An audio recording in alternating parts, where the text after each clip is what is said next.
Sequence and series की next video start कर रहे हैं। हमने प्रीवियस वीडियो में सीरीज की डेफिनेशन पढ़ ली थी और ये देखा था कि हम उनको कन्वर्जेंट, डाइवर्जेंट और ऑसिलेटरी कैसे बताते हैं। अगर आपने वो वीडियो नहीं देखी तो आप पहले वो देख लेना, क्योंकि हम उसके आगे प्रोसीड कर रहे हैं। अगर आपको सीरीज ही नहीं पता, फिर SOPS बता रखा उसमें, वो देख लेना क्या होता है, फिर उसके बाद ही आपको नेक्स्ट वीडियो आज वाली समझ में आएगी। ठीक है, तो अगर आपने वो नहीं देखी तो एक बार उसको जाके देख लेना, तभी इस वीडियो पे आना।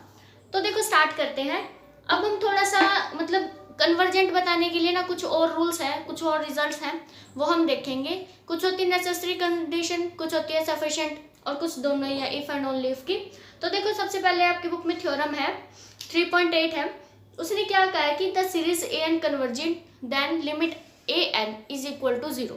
ठीक है, देखो ये रिमार्क है हमारे पास क्या है, अगर समीशन AN कन्वर्जेंट है तो AN की लिमिट निकाल के देख लो, limit n tends to infinity 0 आएगा ऑलवेज।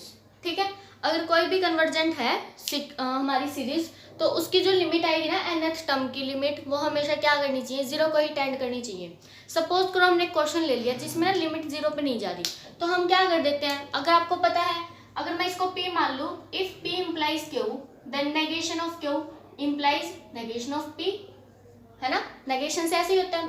तो इसका मतलब अगर ये नहीं है तो ये भी नहीं होगा। तो सपोज करो मैंने आपको एक समीशन सीरीज दे दी n/n+1। ठीक है, अब हमने ना इसको चेक करना है कि ये कन्वर्जेंट है या नहीं है। तो आप पहले ये चेक कर लो, अगर वो 0 नहीं आ रही ना तो गारंटीड वो कन्वर्जेंट तो होगी नहीं, डाइवर्जेंट हो सकती है। तो हमने देखो यहाँ पे क्या करना है, इसकी AN वैल्यू क्या आ गई, n/n+1, है ना।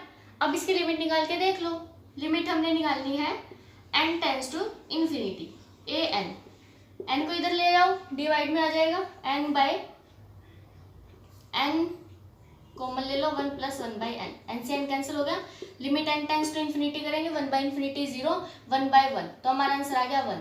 तो इसका मतलब जो ये सीरीज है ना, हमने इसको चेक ही नहीं करना आगे। अब आपको पता चलेगा जिसकी n टर्म है वो 0 की तरफ टेंड नहीं हो रही है, तो इसका मतलब this series is divergent. Clear हो गया। तो ऐसे ही बेंचमार्क है कि हमें ना याद रखना है कि अगर उसकी nth टर्म 0 पे ही नहीं जा रही, फिर तो आगे चेक ही मत करो कि वो कन्वर्जेंट है नहीं है, कहाँ पर कन्वर्जेंट है कहाँ पर नहीं है। ठीक है, फालतू का काम नहीं करना। तो यहाँ से ऐसे ही पता चल जाएगा। तो बहुत अच्छा सा रिमार्क है, लेकिन है इसका कन्वर्स ट्रू नहीं है।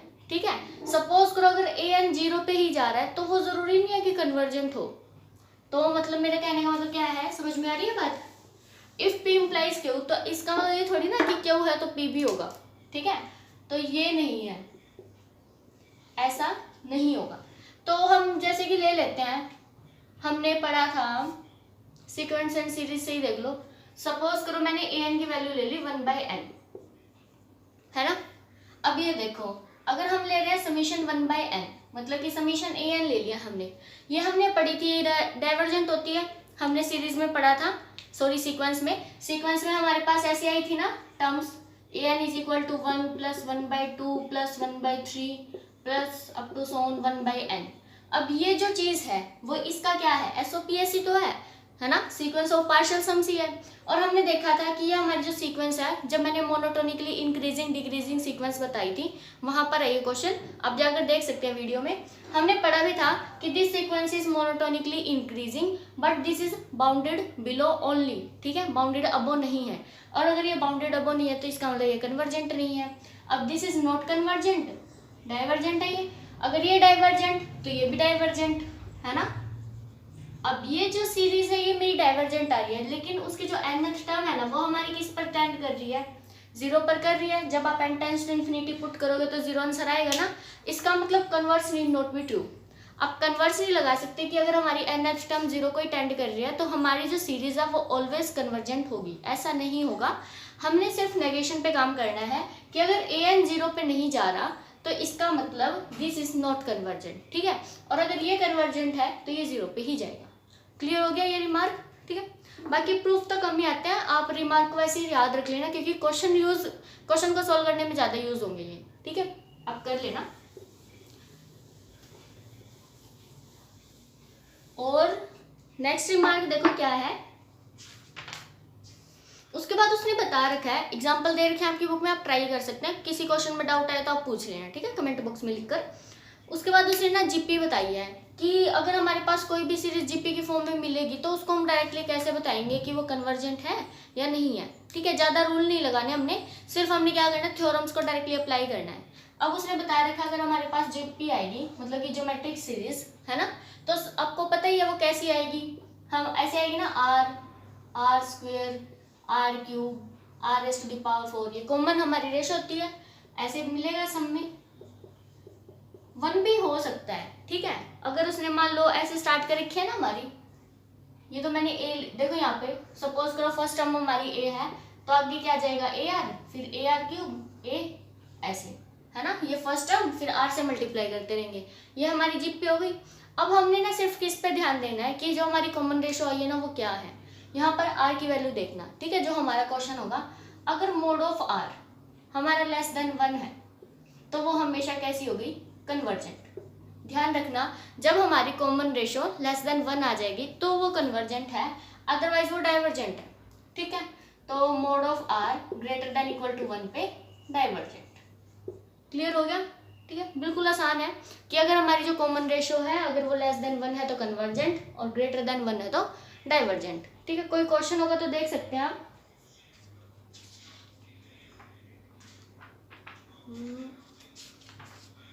मेरे को दिख नहीं रहा, बाकी आप देख सकते हैं। ठीक है, कोई भी अपनी तरफ से ले लो, उसमें क्या है, सपोज करो मैंने आपको ऐसे दे दिया, ए की वैल्यू कुछ भी ले लो, हमने ले ली 1, ए की वैल्यू 1 ले लो ताकि आसान सी बन जाए, आर की वैल्यू मैंने ले ली 1/2, तो हम ऐसे बना देंगे ना, 1 + 1/2 फिर 1/2 का स्क्वायर है ना, 1/2 क्यूब, ऐसे चलती जाएगी। मतलब कि हमने कैसे दे दी, समीशन ए और आर की पावर n है ना, ऐसे देनी है, और r runs from 0 to infinity. तो हमारे पास यहाँ पर a की वैल्यू 1 है और r की वैल्यू क्या लिया हमने 1/2, तो इसका मतलब हमने ऐसे लिया समीशन n फ्रॉम, r नहीं है n है, n फ्रॉम 0 टू इन्फिनिटी, और यहाँ पर ले लिया 1/2 raise to the power n। ठीक है, अब ये हमारी क्या बन गई, जीपी। अब देख लो इसको, इसकी जो हमने r लिया वो कितनी ली है, 1/2, 1/2 लेते ही हमारे पास ये क्या होगी, इस वाले देख लो, इसका मोड कितना आ रहा है, लेस देन 1 आ रहा है। ठीक है, तो लेस देन 1 आते ही हमारी कैसी होगी, कन्वर्जेंट होगी। तो देख लो यहाँ से, हाँ कन्वर्जेंट है, इसको सीधा ही बोल देना, दिस इज कन्वर्जेंट। ठीक, और ना यहाँ पे मोड मत लगाना क्योंकि आर की वैल्यू ग्रेटर देन, हाँ क्योंकि ना देखो ध्यान से, अगर आर की वैल्यू हमारी -1 हो गई ना, क्योंकि अगर मैंने मोड लगा दिया तो -1 भी सेटिस्फाई कर जाएगा इसको, है ना, क्योंकि आर की वैल्यू अगर -1 होगी तो इसका मतलब वो ऑसिलेट नहीं करेगी। आप खुद ही आइडिया लगा लो, एक बार प्लस आएगा एक बार माइनस आएगा। ठीक है, वो आपकी बुक में प्रूफ भी करके दे रखा है, आपको लर्न करना है कि आर की वैल्यू अगर मेरी ग्रेटर देन इक्वल टू 1 है तो डाइवर्जेंट है, और अगर आर की वैल्यू इज इक्वल टू -1 है तो हमारे पास ऑसिलेटरी आएगी। ठीक है, ऑसिलेटरी, क्योंकि 3 केस हो सकते हैं ना, कन्वर्जेंट भी, डाइवर्जेंट भी और ऑसिलेटरी भी। ठीक है, तो ऐसे लर्न कर लेना। अपनी तरफ से आप कॉमन रेशो लेके देख सकते हैं, फिर आप देख सकते हैं कि कौन सा क्वेश्चन कैसे बनेगा, कन्वर्जेंट कौन सी होगी, डाइवर्जेंट कौन सी होगी, और ऑसिलेटरी के लिए आप -1 लेके सकते हैं। ठीक है, उसमें तुम्हें पता ही है, देखो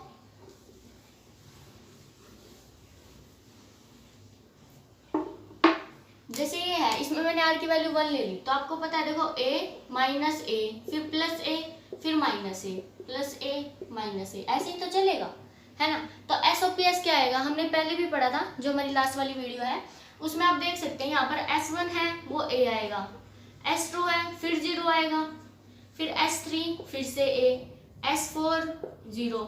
इसका मतलब जो हमारा SOPS है ना वो ऑसिलेटरी है 0 और A के बीच में। जब 0 और A के बीच में ऑसिलेटरी आ रहा है तो इसका मतलब हमारे पास ये जो सीरीज है वो कैसी आ गई, ऑसिलेटरी आ गई, है ना, वैसे देख सकते हैं। उसके बाद आता है पी टेस्ट। पी टेस्ट भी बड़े काम की चीज है।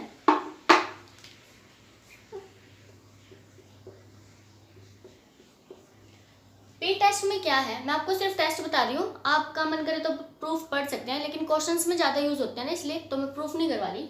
अगर किसी को प्रूफ में कोई दिक्कत हो तो आप कमेंट बॉक्स में लिख के बताते हैं ना, हम उस पर भी वीडियो बना देंगे, कोई दिक्कत वाली बात नहीं है। ठीक है, तो देखो पी टेस्ट होता क्या है, आपको ना याद रखना है, जब हम जैसे कि अभी जीपी पढ़ी थी तो जीपी में क्या था, 1/r⁻n इस टाइप का मिलेगा। ठीक है, मतलब nth टर्म चाहे कुछ भी हो तो ऐसे ही मिलेगा ना, नीचे तो r फिक्स होगा, n वेरी करवाते हैं हम, ठीक है। तो हमारी जो कंडीशन थी वो किसके ऊपर आई थी, r के ऊपर। अब ना इससे उल्टा होगा, अब की बार हमारे पास ऐसे मिलेगा 1/n की पावर p। p टेस्ट इसलिए कह रही है क्योंकि पावर में उसने p ले रखा है, ठीक है, वो कुछ बात नहीं है उसमें। तो अब ना देखो इसमें और इसमें ना ध्यान रखना, उसमें पावर में n है, इधर पावर में नहीं है n, इधर पावर में p है। तो हमको वैरी तो क्या करवाना होता है, यही p चेक करेंगे ना। यहाँ पर r पे चेक किया था क्योंकि n तो वैरी होता ही रहता है, n की वैल्यू तो आपको पता ही है, नेचुरल नंबर है, ठीक है। तो अब हमारा p टेस्ट आएगा, जैसे जीपी पड़ी थी ना उसका बिल्कुल उल्टा रिजल्ट है p टेस्ट में। मतलब कि अगर मेरी p की वैल्यू देख लेना ध्यान से, वहां पर r की वैल्यू हमारी लेस देन 1 थी तो कन्वर्जेंट था, यहाँ पर p की वैल्यू अगर ग्रेटर देन 1 है तो कन्वर्जेंट आएगा। समझ में आ रहा है ना, ऐसे रिलेट कर लेना कि जीपी और p टेस्ट एक दूसरे के उल्टे हैं, ठीक है। तो जीपी में जैसे जहां पर कन्वर्जेंट आ रहा था वहां पर p टेस्ट में उसका उल्टा आएगा, डाइवर्जेंट आएगा, ठीक है। इसी तरह p अगर हमारा लेस देन 1 है तो हमारे पास कैसे आ जाएगा, डाइवर्जेंट, और इज इक्वल टू 1 पे भी, क्योंकि अभी चेक किया था ना हमने 1/n भी डाइवर्जेंट था, ठीक है। तो यह आपको याद रख लेने हैं दोनों रिजल्ट, यहाँ से अपने क्वेश्चन सोल्व होने स्टार्ट हो जाएंगे। जैसे कि हम देख लेते हैं यहाँ पे, मान लो मैंने ऐसे दे दिया 1/n की पावर 3/2, है ना, ये दे। अब आप इसको चेक ही मत करो, ठीक है, खोल वगैरह के देखना ही नहीं हमने, तो सीधी सी हमने ना क्या करना है, p टेस्ट लगाना है। p टेस्ट लगाते ही आपको पता चल जाएगा p की वैल्यू हमारी कितनी आ रही है, 3/2। 3/2 को देखो p टेस्ट में देखो कि ग्रेटर देन 1 है या लेस देन 1 है। आपको पता है कि 3/2 हमारी 1 से बड़ी वैल्यू होती है, तो 1 से बड़ी होती है क्या होगी, हमारी कन्वर्जेंट होगी, है ना। अगर मैंने ऐसे दे दिया समीशन 1/√n तो आपको पता है कि ये वैल्यू मेरी क्या आएगी, 1 से लेस आएगी, 1 से लेस आते क्या बन गया, डाइवर्जेंट आ गया। तो ये हमारी कन्वर्जेंट है और ये हमारी डाइवर्जेंट। बिल्कुल है ना, एक टिप्स पे होनी चाहिए, जितनी प्रैक्टिस कर सकते हो कर लेना, मतलब बहुत सारे क्वेश्चन करके देखना, ठीक है, ताकि आपको ना बिल्कुल ऐसे याद हो जाए, हाँ भाई मेरे को यहाँ पर p टेस्ट लगाना है और यहाँ पर मेरे को जीपी लगानी है, और कैसे लगेगा कैसे लगेगा, ठीक है, फटाफट होने चाहिए क्वेश्चन। उसके बाद है ना एक कंपैरिजन टेस्ट है,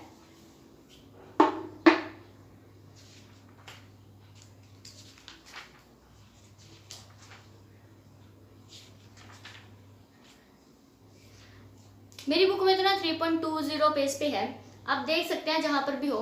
मैं आपको बता देती हूँ उसने क्या कहा है, summation an and bn are two series of the positive terms, ठीक है। an भी और bn भी ना दोनों पॉजिटिव टर्म की सीरीज होनी चाहिए, मतलब कि नेगेटिव टर्म्स ना हो उसके अंदर। Then limit n tends to infinity an by bn is finite and non-zero, then the series an by bn converges or diverges together। देखो उसने क्या कहा, हमारे पास है ना p टेस्ट नहीं है, ये कोई थ्योरम है, दो सीरीज गिवन है summation a and summation bn, ठीक है, सीरीज है, दोनों कैसी हैं, पॉजिटिव टर्म्स की हैं, ठीक है, नॉन नेगेटिव टर्म्स। उसके बाद उसने क्या कहा है, देखना बहुत अच्छा रिजल्ट है, इससे ना बहुत सारे क्वेश्चंस हो जाएंगे आपके। आपने ये देखना है कि an बाय bn इसकी लिमिट क्या आ रही है, डिवाइड करके देख लो, ठीक है। अगर वो लिमिट हमारी नॉन जीरो और फाइनाइट आ जाए, मतलब कि लिमिट एग्जिस्ट कर जाए लेकिन जीरो ना आए, ठीक है, जीरो पे भी लिमिट ऐसे एग्जिस्ट कर जाती है, लेकिन उसने कहा कि कोई भी नॉन जीरो नंबर आना चाहिए। तो जैसे an बिहेव करेगा ना वैसे ही bn, मतलब कि अगर an कन्वर्जेंट है तो bn भी कन्वर्जेंट आएगा, अगर an डाइवर्जेंट है तो bn डाइवर्जेंट आएगा, ऐसे ही कन्वर्स, मतलब कि अगर bn कन्वर्स कर रहा है तो an भी कन्वर्स करेगा और bn डाइवर्स कर रहा है तो an भी डाइवर्स करेगा। क्लियर होगी बात, उसने यही लिखा है कि an summation an and summation bn converges and diverges together, ठीक है, मतलब कि दोनों एक जैसा ही बिहेव करेंगे। अगर इनमें से एक का भी पता चल गया ना हमें, अगर an का पता चल गया तो आप bn को बता सकते हैं, bn का पता चल गया तो आप an को बता सकते हैं, ठीक है। बहुत अच्छा क्वेश्चन है, देखो इसके बेस बहुत अच्छी थ्योरम है, इसके बेस पे हम क्वेश्चन करते हैं, देखो कैसे है।